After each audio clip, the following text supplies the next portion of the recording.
doing today? Diana from Adirondack Girl at Heart. I teach antique lovers how to create successful vintage and antique businesses that they love. And today I want to share some of my recent vintage finds with you. I'm going to try something a little bit different.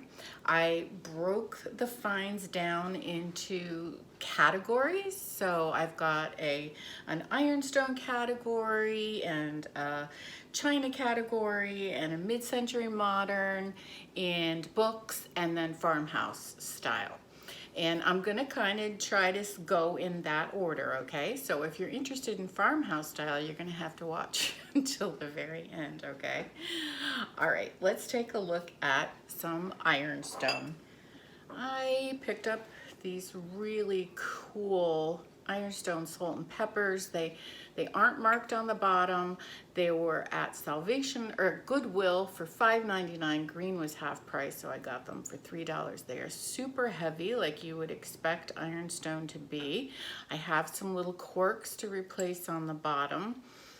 I have been selling ironstone and restaurant wear, American and English, like crazy on Etsy. So I recommend you give it a try. I'm going to list these at about $30 to $35. I have no idea what these are, but my goodness, aren't they cute? Strainers of some sort. It was 2 for $1 at Captain's Treasures, a local thrift store. They're made by Apilco. I'm not sure if I'm pronouncing that correctly, but it's a French company, and I just sold a pair of candlesticks for, I believe it was $32.99. So I'm hoping to list these in the $20 to $25 range. If you know what they are, let me know. Here's a piece of restaurant wear. Restaurant wear is different than antique ironstone in that it's made a little bit differently and it's more modern. I love the glossiness of it, and this little piece cost 99 cents. Probably made by a company like Shenango or Syracuse China. I'm going to try it on eBay, or Etsy. Usually I sell them from my antique booth for about $10. I would like to list this for higher on Etsy and see how it does. And then I picked up 6 of these little creme brulee ramekins. They're signed HIC on the bottom. That's Harry's Import Company, I think is what that stands for. This company is still in business. I am going to list, I have a set of 6 of these. I'm going to list them on Etsy for about $25, I think, 25, 28, something like that. I would put those into the modern day restaurant wear category also. Let's look at a couple of other pottery pieces. This is a nice farmhouse style, newer, but not that new. I'm gonna say maybe 1970s spoon rest with spatterware. It was $1. I would like to price it at 10 to 12 in my antique booth. Then this is a little crock. These sell really well for me for my booth. It was $1. Has a little painting on it. I'm gonna scrape that off. It's by RRP & Co. out of Roseville, Ohio. That's Rain's Bottom something company. Don't get that mixed up with Roseville pottery, which is not stoneware. It's just beautiful art pottery. This will probably sell for $10 for my booth. Here's another cool piece. I'm gonna write a blog article about Majolica, and this is Japanese take on Majolica. It's tinware glaze or bright colors on embossed decoration. This cost $5 from the Malta Flea Market. It is marked made in Japan on the bottom. I would date this to about the 1950s, probably. Worth about $25 to $30. thrift store, I picked up this pair of Austrian porcelain dinner plates. They were 2 for 99 cents. I could not pass that up. Even though china like this does not tend to sell very well, even if I keep it myself to bring cookies to a friend and let them keep the plate, I would be super happy with that. If I tried to sell them from my antique booth, I would probably list them at about $8 each, $5 to $8. I might check Etsy and see how they would do there. And here's the last piece. Oh, not the last piece. I do have a couple more, but this is just a little china vase. I collect small vases this size, so I bought this to add to my collection, but I could sell it for about $10. Okay, so that's the china. Let's look at some mid-century modern. Here is a drink mixer that I just fell in love with. It was a set with the mixer. It's got an applied handle, meaning the handle was applied separately. So this was probably hand blown, but into a mold. And then the handle was applied afterwards. I believe I paid $3 for that, and I hope to sell it for $25 to $30. How about these cool textured glasses? I think these are Anchor Hawking, probably from the 1960s. I'd love to have a set of these. They only had 2. They were 50 cents each. I think they're worth about $5 to $8 each. Obviously, if I had a whole set, that would be better.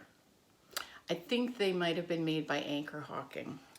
Last mid-century piece is this Schurig. I'm not sure how to pronounce that. That is a German company, still in production, I think. And it's signed Germany on the bottom. The price tag is covering that up, unfortunately, but Germany is embossed on the bottom. Paid $3 for that from Captain's Treasures. And I researched it a little bit, and I think it's worth about $30 to $45.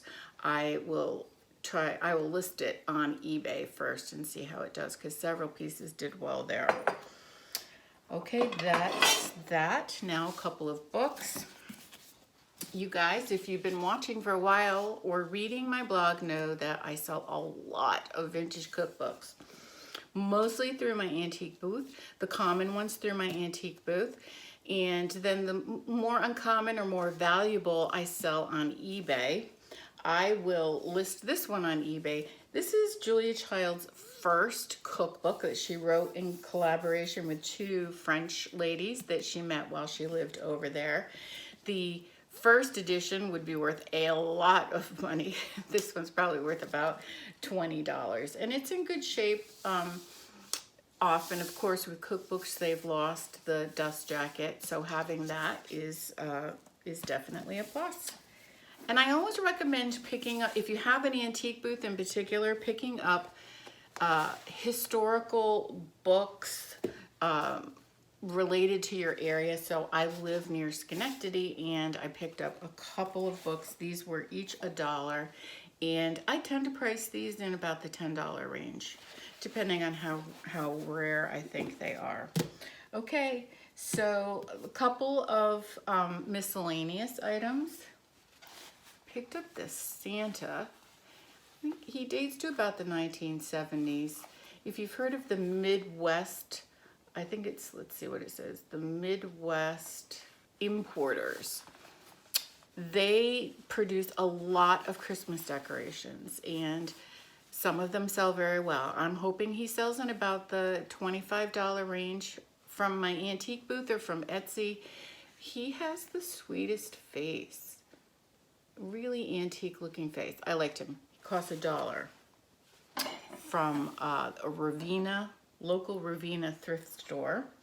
I also picked up this little wooden box, wooden casket with all this brass trimming, which I will leave as is, and I will wax the wood and really bring it out. It costs $3. I'm hoping it will bring about $25 also. Now let's look at the Farmhouse. Let me show you this. I paid $4 for this row of spindles. These are going to be great for projects.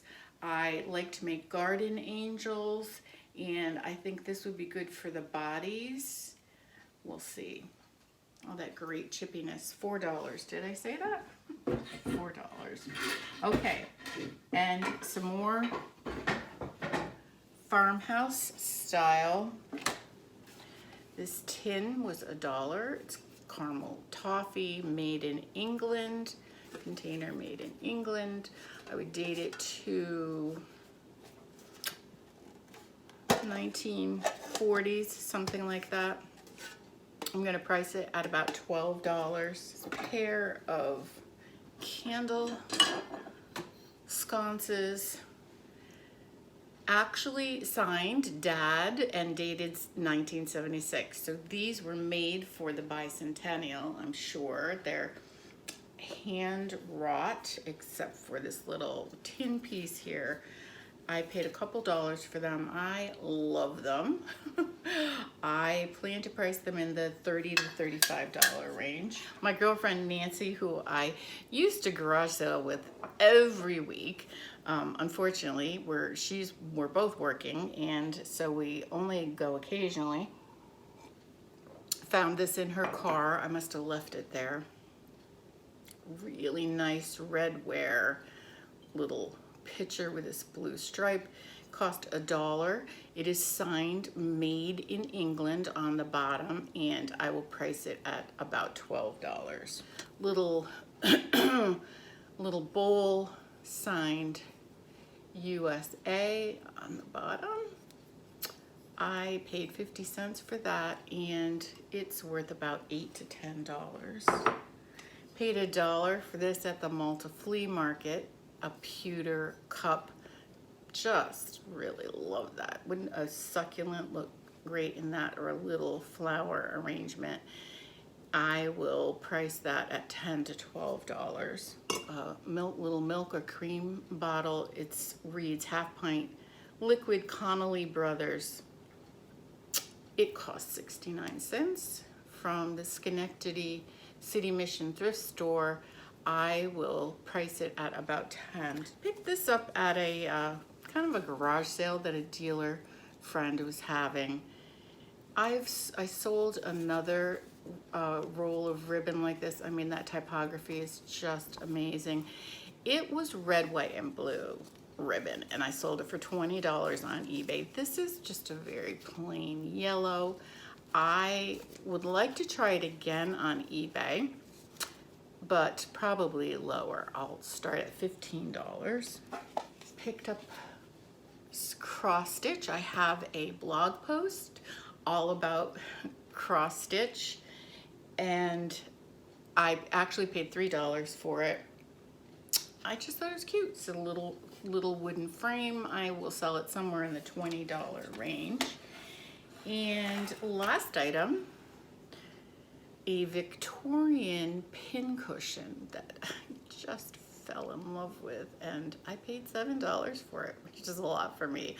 I think on eBay it will be worth about $30 to $35. That's my guess right at this point. So before I sign off, I want to say that I have blog posts, blog articles about ironstone, collecting ironstone, and an ironstone price guide, which I will link below. And did I want to add anything else about, oh, and I also have articles about vintage cookbooks, and I have a vintage cookbook price guide. So you want to hop on over there and check those out. One last item that I forgot to show you. This is from the Malta Flea Market. Paid $2. It is signed Nippon, which is Japan, on the bottom. So this dates to about the 1910s or 20s. I don't tend to buy pieces like this. The lusterware doesn't generally appeal to me, but oh my gosh, it is in perfect condition, and that poppy decoration is just beautiful. I think this is called a sugar shaker. You often see hat pins in sugar shakers or things like this, although this would be probably too deep for most hat pins. I'm going to guess that it's worth about $25 to $35. So that's it for today.